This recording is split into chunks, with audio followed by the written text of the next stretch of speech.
what's good, Michigan? M3 in the building. It's time to get live. BlueTube calling show, we about to dive. Wolverines in the house, let me hear that pride. Callers on the line, don't you ever hide.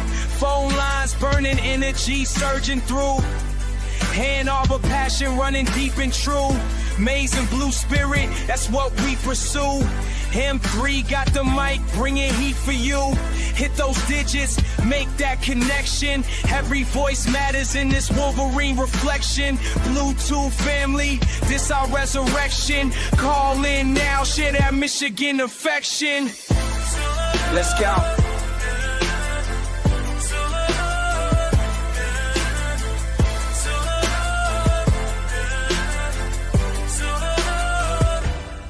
Let's go. Good evening, good people. It is I, the Maze Mad Man. It's been a minute since we were one-on-one like this.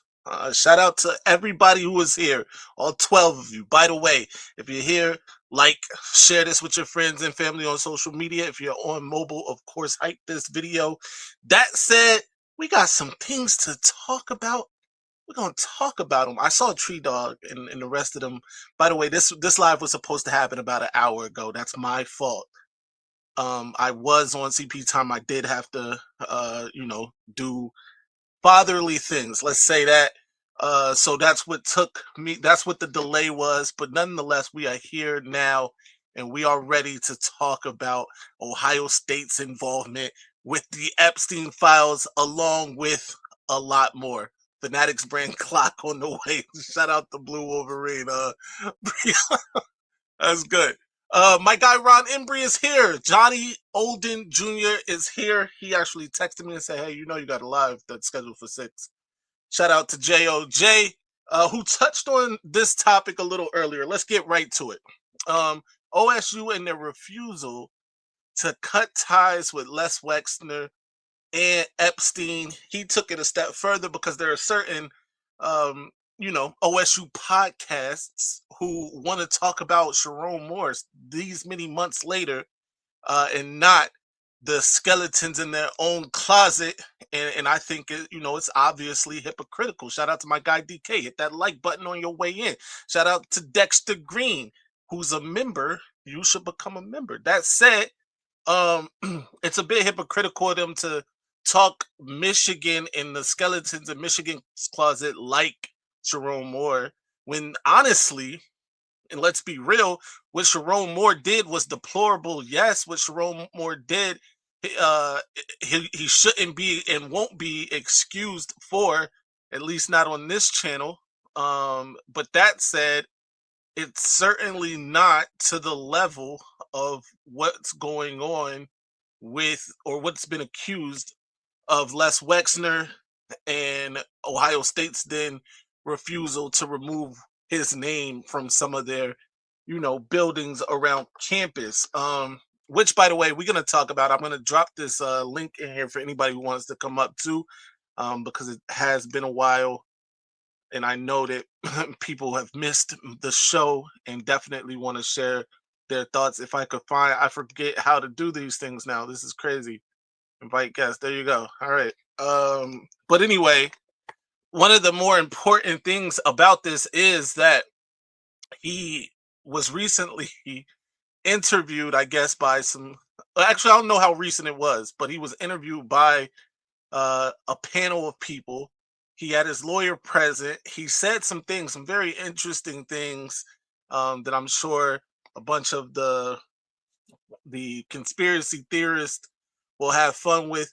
But more importantly, what we know is that Jeffrey Epstein had access to Les Wexner's money, and Les Wexner told a story basically about how Jeffrey Epstein wouldn't be able to do what Jeffrey Epstein did and is accused of, had it not been for people like Wexner and other wealthy instrumental figures in allowing and basically funding what he was doing, islands, planes, all of these things. Top tier debauchery and evil things being done to children, no less. Shout out to how you say this, Squasley. He said OSU is the devil. That's a fact. That's a vile, disgusting cesspool in Columbus, no doubt about it. But what I also thought was interesting is that OSU had a chance to get in front of this a long time ago and remove Wexner's name from certain buildings and kind of distance themselves from this whole thing, and they refused to do that. They failed to do that.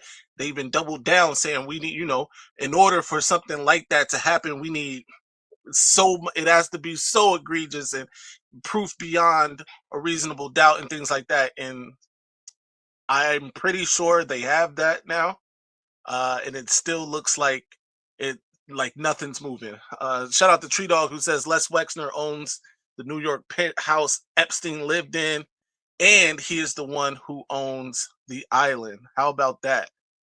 That's very damning, if you ask me. In addition to that, by the way, it was Wexner's OBGYN, right, that was doing the exams, if you will, of these young ladies who were definitely underage, and they're against their wills. At least that's what's been alleged.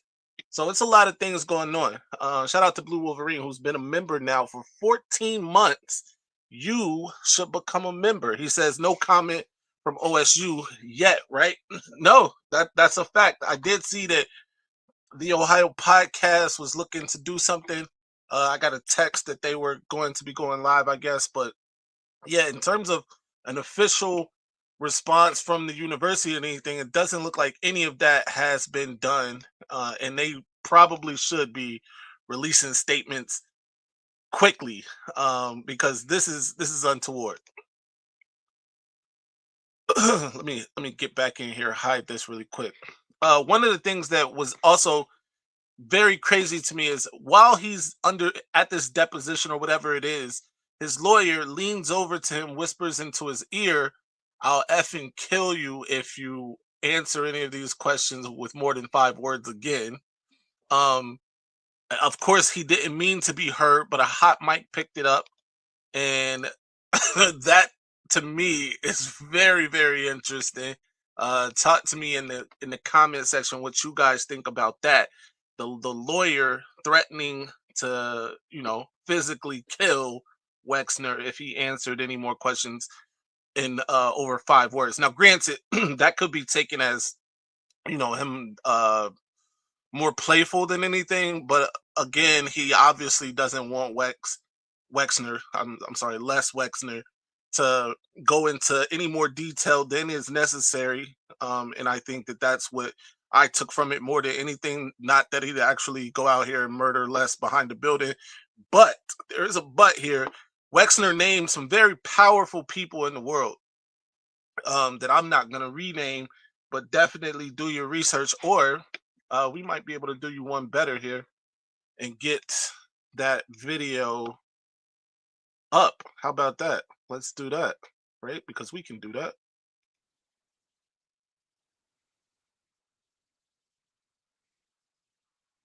Share this.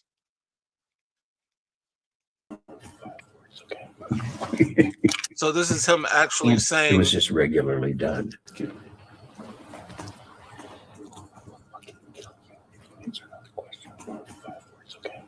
Yeah, you can hear him clearly say, "I'll fucking kill you if you answer another question in more than 5 words." Okay. But it was what Wexner For the was saying before family that in that was most interesting. And we're gonna get that here next because this was crazy. Ellie de Rothschild. Here we go. Doing personal work for the Rothschild family in France. Well, specifically, I talked to Ellie de Rothschild, and so I mentioned that earlier. So he represented their whole family. So there have been a whole bunch of people. Most of them I never would have met, but I knew Ellie. He would say, like, I'm providing financial advice to the founders of Google. I'm providing financial advice to Jeff Bezos. So you know, I'm not a professional or anything, but that sounds pretty crazy. You mentioned the Rothschilds for the Rothschilds have been like a boogeyman to a bunch of people, especially like I brought up earlier, conspiracy theorists and things like that.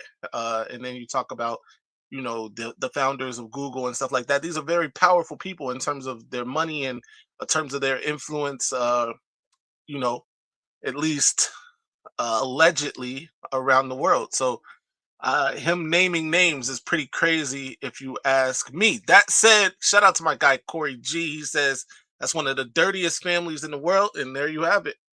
I didn't say that. This is Corey G's opinion. Although I am not against Corey G's opinion, but that is his opinion. Um, what do you guys think about this? Talk to me again in the comment section. If you're in there, post a comment, whatever. But this is interesting, ladies and gentlemen, because again, I gotta tie this back to OSU because what we're getting into now is like more political realm, and I don't want to do that. Like, I'm not here to talk the politics of it or anything like that. What I am here to do is to stand up and say children were obviously hurt during during Epstein's time on Earth, right? With the help of people like Les Wexner and a lot of others allegedly, right? So that being said, that should be enough for any university, and that includes the other state, to disassociate themselves with somebody like Les Wexner. That's all I'm saying. Shout out to my guy Jason. Jason, what's good, man? Can you hear me? Yeah, I can hear you. What's good? I don't think the name is going to get changed. I think it's a long process. I know that if you donate to the university, someone in a statement, because a lot of people in Ohio, they want them to get rid of the name. If you go towards like, but his name is like everywhere on the campus, like new hospital. It's a very, very nice hospital. He built like a new center, like Wexner Center for Arts, for like people that are into like performing arts. If you go to the football facility, his name is on the field. So his name is like everywhere, but obviously with everything that came out allegedly, people want his name gone. But Right. it's a long process. And I don't know if you've seen Johnny's video. He talked about it, and a lot of people talk about it in Ohio. The president has the power to change the name, but it's up to the board of trustees. And although he donated all as much money as he had to the university, if they take away his stuff, he's probably not going to donate in the future. And Yeah. morality wise, that would probably be best, I guess. But like in the future, you're looking at, okay, you're changing everything up. So Ohio State runs the risk of like, okay, who's going to be that next donor? And it seems like they're kind of choosing the money over morals. And obviously, I love my alma mater, and that's the decision that they're going to have to live with. And Yeah. I understand both sides of the argument because you're going off of something that's still in a process that's ongoing off of along things, but it's very difficult to say to tell a university we're going to get rid of a billionaire. I understand both sides of it, but I understand like why they're not doing it. And like Johnny pointed out, even if the president, it seems like I know Johnny pointed out how like he kind of sees like the board of trustees is kind of like a bad apples and the president is good.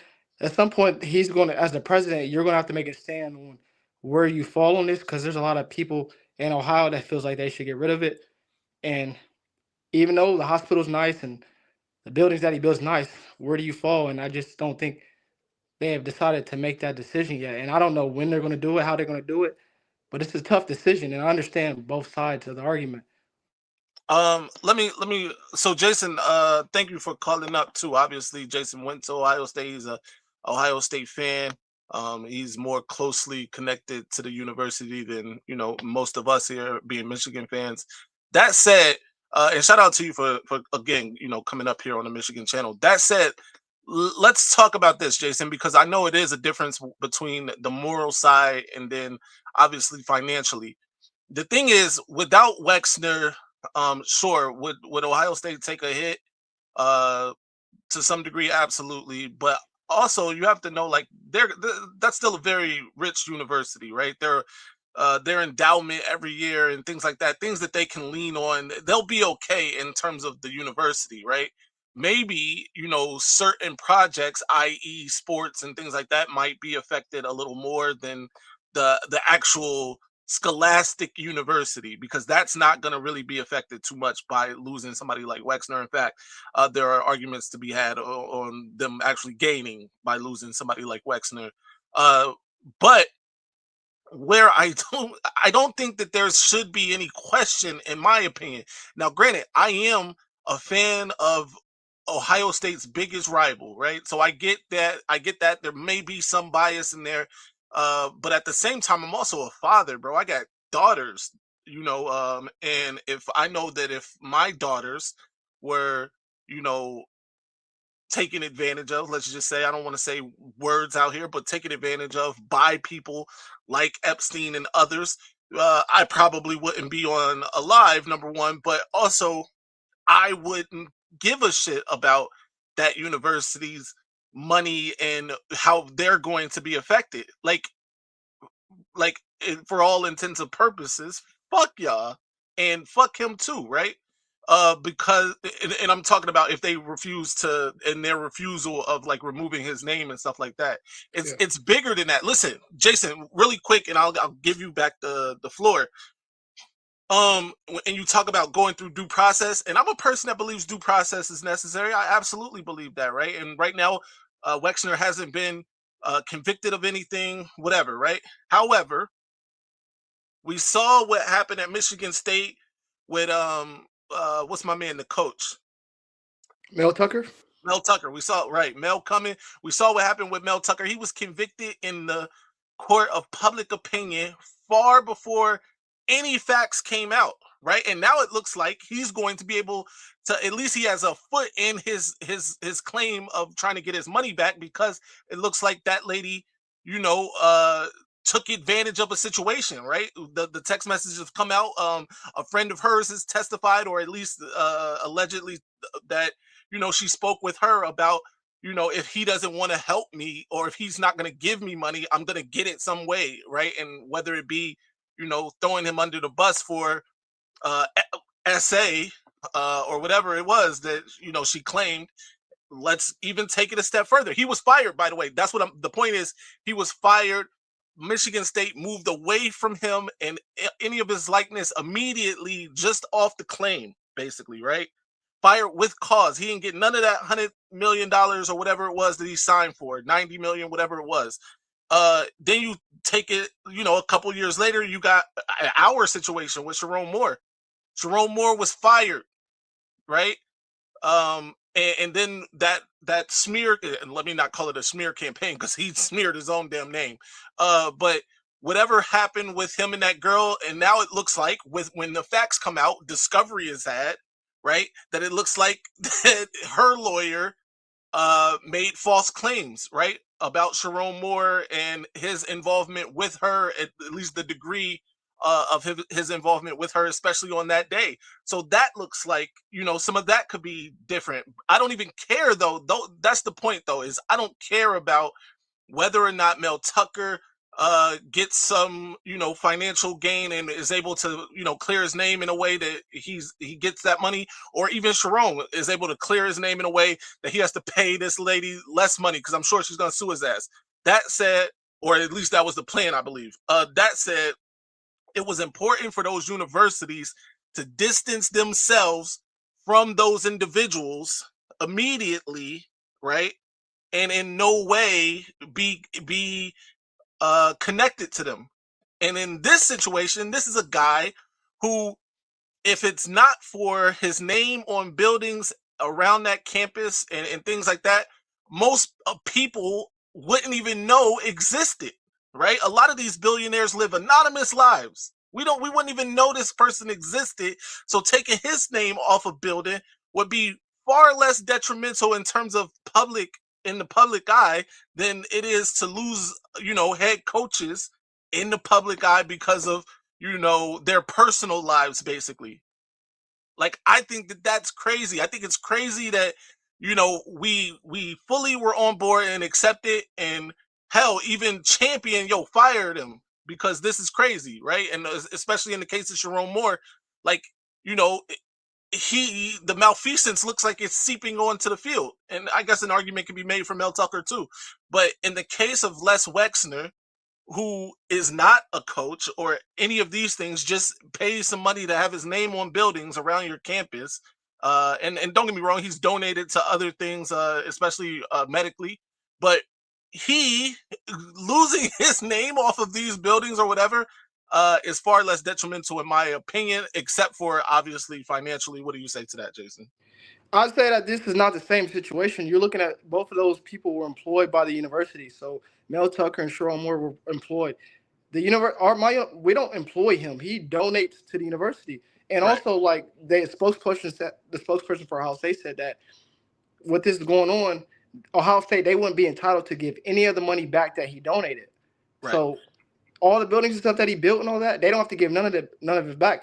This is strictly, it looks like, for the future. And again, I understand your point about like public perception. And yes, they're taking a hit. The university's taking a hit. Like students, alums, people that are just Ohioans, they don't want to go there. People that obviously it's a great hospital, but people are choosing to go to other hospitals in Ohio because of the situation that happened. Again, we don't know the full extent. Again, I'm gonna just keep saying allegedly because I don't know everything that happened. But they're looking at long term down the line, looking at their budgets or whatever they're trying to balance, saying like if we bring in or they're probably projecting out like if we can continue to get a certain amount of money coming from him, we can use the other funds to go into other places. Again, this is a money thing. And then when Sharon Moore and Mel Tucker, again, they're hired and they're representing the university.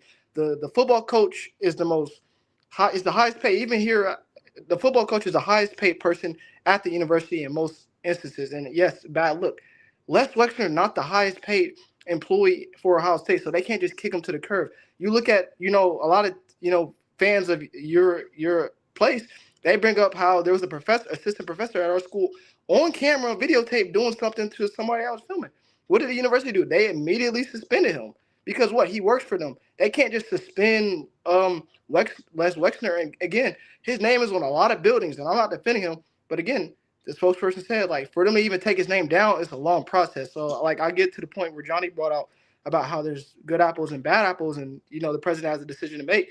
That's ultimately on him and his morals, really. But there's nothing that we could do. All you can do as like a Ohioan or a citizen is just protest, like, hey, give your opinion. It's up to the university to choose who's in charge, like how moral are they or are they not moral.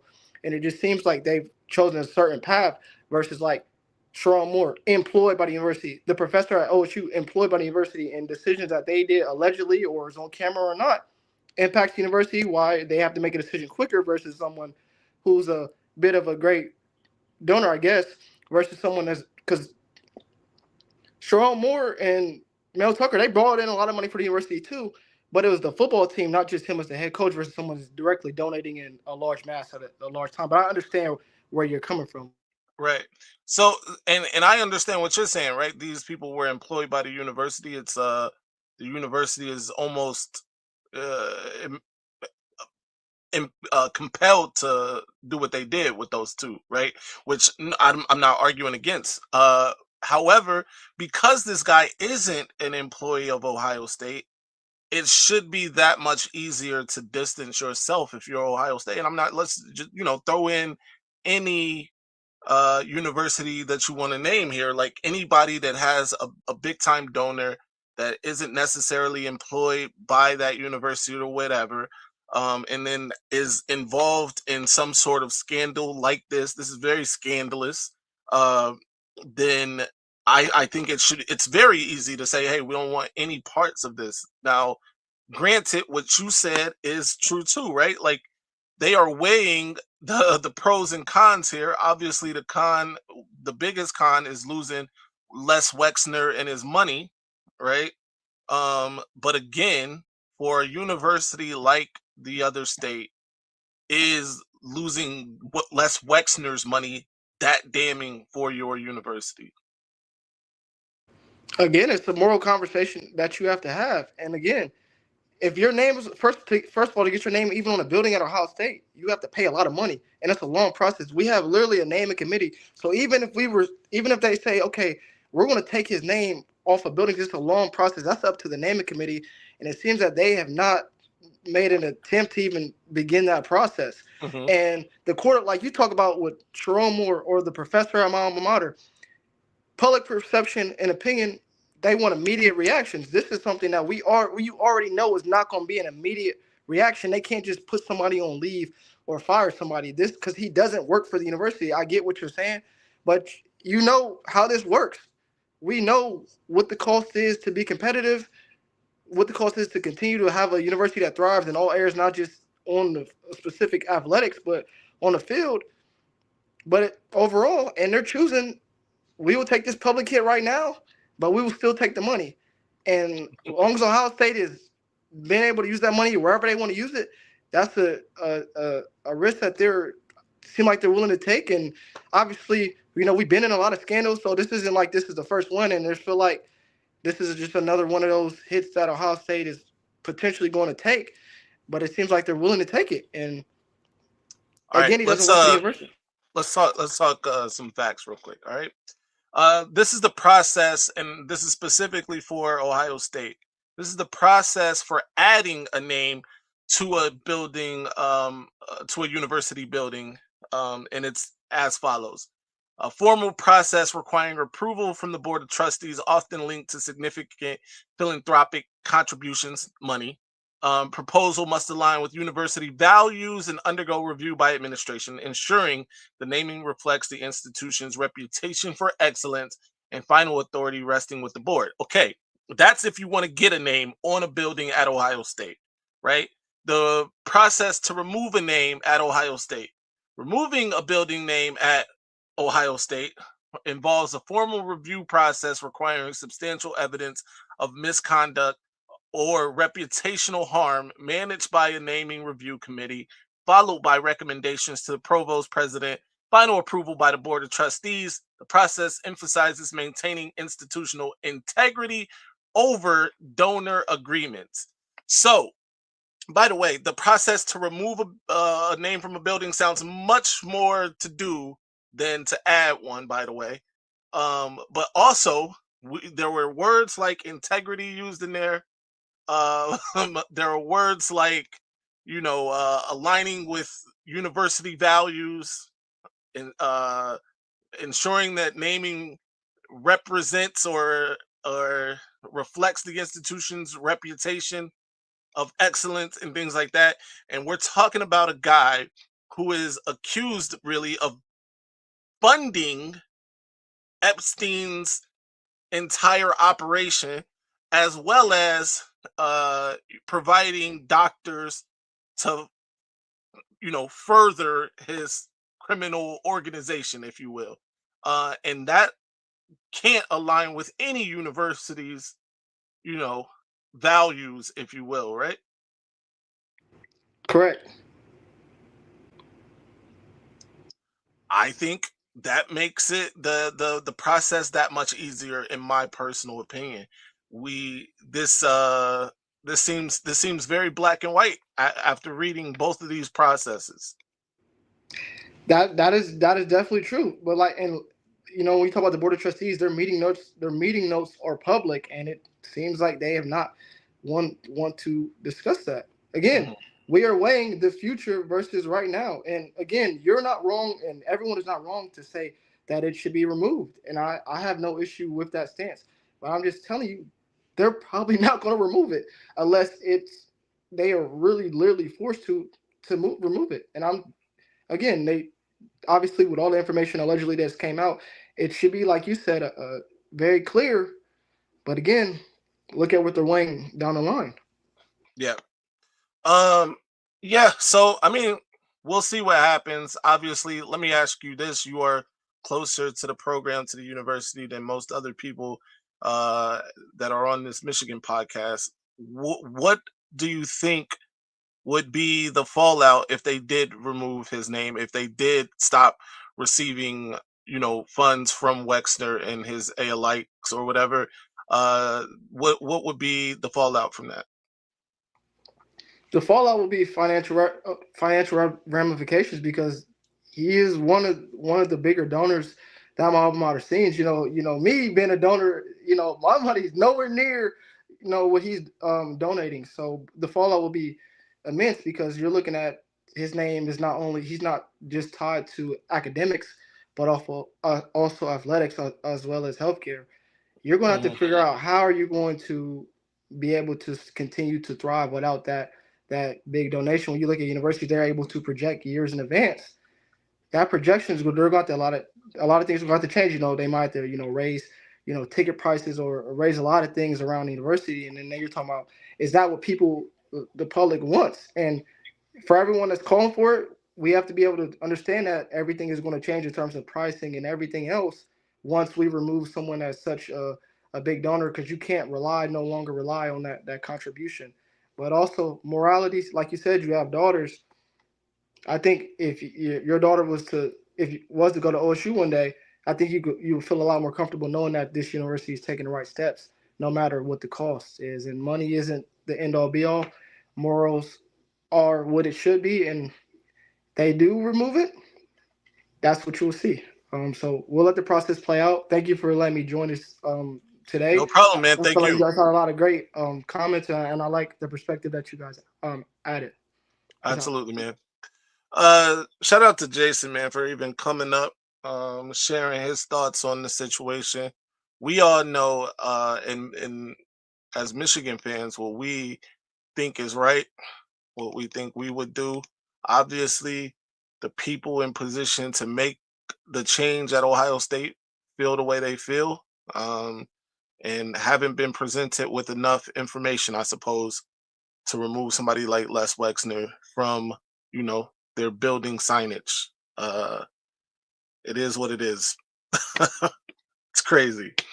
Shout out to Johnny. He said OSU need Jason to speak for the university. Well said. Absolutely. 1000%.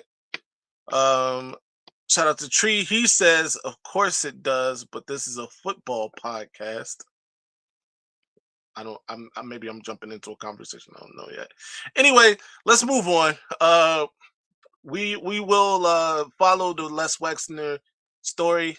If it's more information to bring to you, we'll bring it to you. But a big basketball game took place yesterday. Number 1 Michigan, number 3 Duke, neutral site, Washington D.C., Capital One Arena. Michigan, of course, loses that game to Duke. I don't know about y'all, but I'm upset.